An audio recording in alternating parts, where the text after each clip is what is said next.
it's not that I'm against MOOCs. I mean, years ago, in the 90s, I was approached by the president of the Learning Resource Network to do an online course about designing online instruction.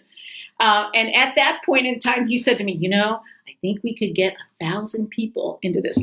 And I looked at him and I said, are you out of your mind? So when I look today, it looks at 100,000 and I think, 1,000, not so much anymore. And true to form, we did have 500 students in that first class, and it was an eye-opening experience as an instructor. And it did teach me, okay, we've got to break this down. I have now become a CEO of a large corporation, and I need to break this into groups and mobilize those groups so that they still feel like they can interact with me, but I don't have 500 emails coming at me every day. So that's what I learned. I guess I was an early MOOC guide, and I didn't even know it.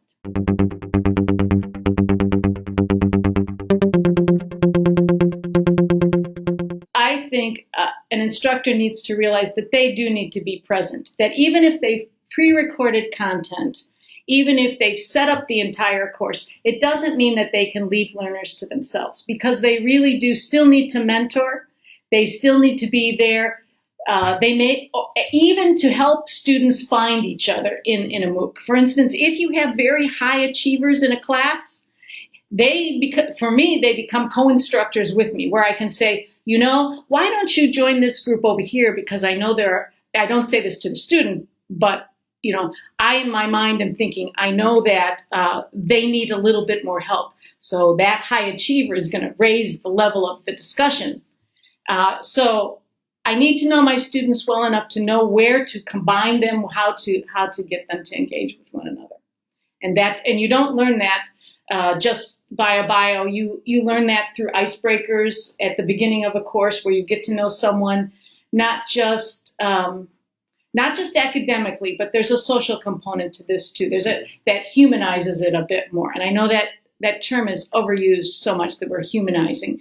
Education is built on relationship and humanization. So that's what we need to remember, no matter what environment we're in, what learning. It's the learning experience regardless of environment. That's number one.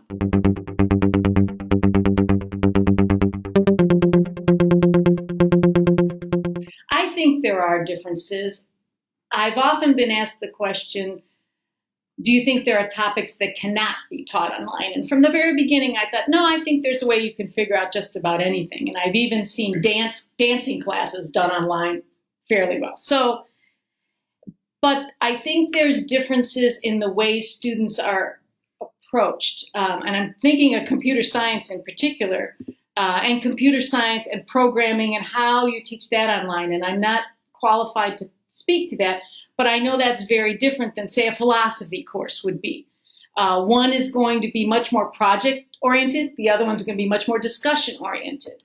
So you have, like any other course, you have to look at your learning outcomes and map things to those outcomes that say, this is the activity that I want for that outcome that's going to help process that and generate new knowledge for that outcome. And this is the technology I'm going to use within that activity because it promotes, it supports it. So it's still everything's still mapped to the learning outcomes, and you go from there.